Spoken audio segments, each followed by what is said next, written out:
Salut à tous les amis, j'espère que vous allez bien. On se retrouve aujourd'hui pour une nouvelle vidéo exceptionnelle qui sort assez tard, mais bon, l'information vient de tomber, elle est assez intéressante, on va l'évoquer.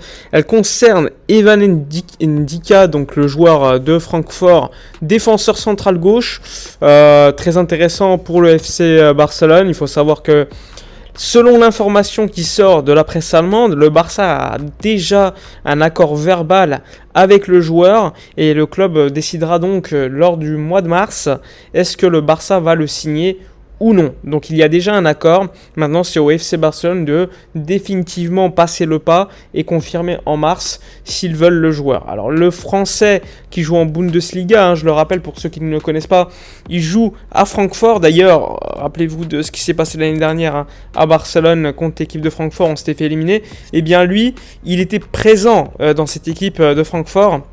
Il a 23 ans, pour vous définir un petit peu le joueur, il est capable de jouer comme défenseur central droit, gauche, même latéral gauche, mais le poste où il est beaucoup plus à l'aise, c'est à ce poste de défenseur central gauche, et là, le FC Barcelone est complètement en manque de joueurs à ce poste-là. C'est un joueur qui est très très grand, plus d'1m90, donc ça, c'est quelque chose également qui peut apporter dans les airs, quelqu'un de très rapide. Il faut savoir qu'il est pisté quand même par pas mal de clubs, notamment Liverpool en Angleterre. Donc c'est quelqu'un qui a quand même une certaine valorisation importante et qui est pisté par des grands clubs européens.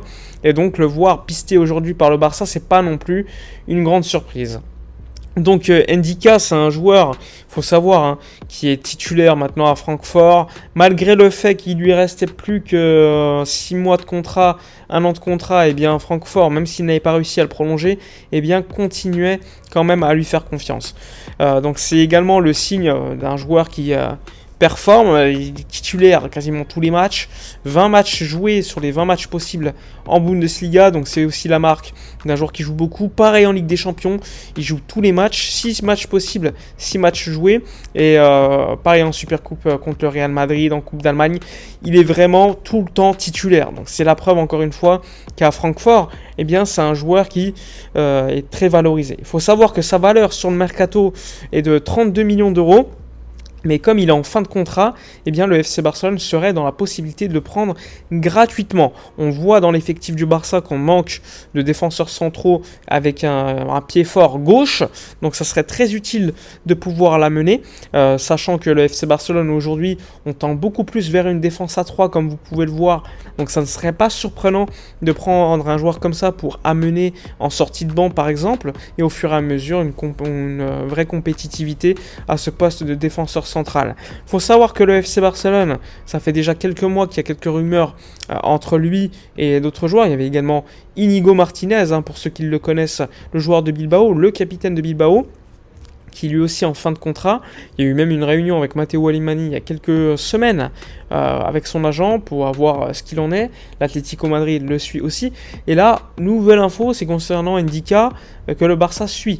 Il y a même un accord. C'est pour vous dire que c'est quand même plutôt avancé. Maintenant, le joueur, il attend et il va voir si le FC Barcelone confirme ou pas cet accord verbal, sachant que la priorité du joueur, eh bien, c'est le FC Barcelone. Donc c'est aussi la marque que le FC Barcelone a réussi à s'avancer par rapport à d'autres clubs, et ça reste quand même très important pour l'avenir du FC Barcelone, sachant que comme c'est un joueur qui a 0 €, eh bien tu n'aurais pas beaucoup de problèmes pour l'enregistrer. Il y aura évidemment question salariale, mais ça sera assez tranquille, sachant que le Barça va se diriger vers des mercatos, encore 1 ou 2 mercatos à des prix, on va dire, plus ou moins accessibles. Donc là, il entre totalement dans cette possibilité. Il y a aussi le fait que la Juve, par exemple, il y a quelques semaines, avait un accord avec Ndika. Néanmoins, le Barça, dès qu'ils sont arrivés sur la table des négociations, eh bien, ils ont réussi à tourner l'affaire et à avoir la confirmation et l'accord du joueur pour, pourquoi pas, l'été prochain, si le Barça confirme encore une fois, le recruter. Donc c'est une bonne affaire. C'est un joueur qui est vraiment compétitif. Pour ceux qui ne le suivent pas en Bundesliga, je vous conseille de voir prochainement les matchs de Francfort. Il y aura même des matchs de Ligue des Champions. Et sinon, vous regardez ce qui se dit sur les forums ou sur Twitter en Allemagne, eh bien vous verrez que c'est un joueur qui est très très valorisé, qui est performant et qui, encore une fois, Le problème, c'est qu'il n'a pas prolongé avec Francfort parce que tous les supporters l'aiment beaucoup. Ils disent que c'est un niveau assez élevé, mais qu'ils sont déçus qu'il n'ait pas prolongé.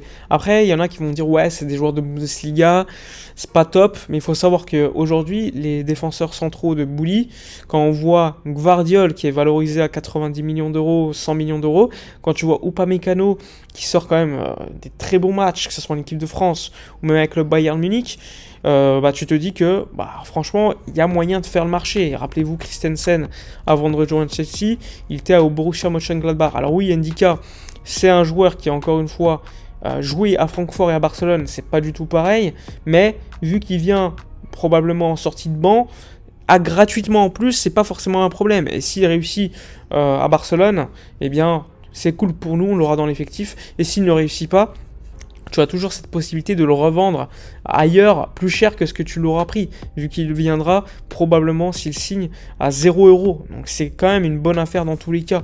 Tu as même l'Inter de Milan qui était très intéressé par lui. Enfin bref, c'est pas étonnant maintenant de voir que le FC Barcelone attire, parce que quand tu vois le projet qui est très très jeune, les résultats en Liga qui sont très positifs, maintenant c'est en compétition européenne qu'il faudra confirmer cela, notamment lors du prochain match contre Manchester United, où là on pourra se jauger de manière un peu plus sérieuse, parce que la Liga, on le sait, ça reste quand même très très solide, pour le nombre de points que le Barça fait en Liga, c'est solide, c'est pas n'importe quoi. Mais le problème du Barça, c'était plutôt lors des gros matchs à intensité en compétition européenne. Et là, Manchester United, pour moi, clairement, c'est le niveau de la Ligue des Champions. Surtout quand tu vois ce qu'ils font en Première Ligue actuellement. Eh bien, pour moi, c'est clairement un match niveau Ligue des Champions. Donc, on pourra se jauger. On pourra jauger le niveau de la défense centrale. Et encore une fois, rappelez-vous que sur le banc, aujourd'hui, on a Marcos Alonso, défenseur gauche, latéral gauche, et Eric Garcia. Donc, en cas de blessure, t'as franchement des gros problèmes. Et donc avoir un joueur comme ça, les gars, je pense qu'on ne peut pas le refuser. En tout cas, ça c'est mon avis. N'hésitez pas à me dire dans les commentaires ce que vous en pensez, si vous êtes plutôt favorable ou non à une arrivée potentielle de Ndika. Si vous n'êtes pas d'accord, n'hésitez pas à le dire. Dites d'ailleurs si vous avez d'autres pistes de joueurs comme ça, libres, défenseur central gauche, qui pourraient arriver à Barcelone. N'hésitez pas à le dire également dans les commentaires. Voilà pour l'information de la journée, très intéressante. Encore une fois, prochainement, n'oubliez pas, on parlera de Victor Roquier qui est pisté par le Barça et Arsenal. On parlera du match de l'Europa League et du fair play financier, parce qu'il y a des informations qui commencent à venir à mes oreilles, et donc je pourrais faire une nouvelle vidéo prochainement. Donc je vous dis encore une fois à la prochaine, et d'ici là, comme d'habitude, portez-vous bien.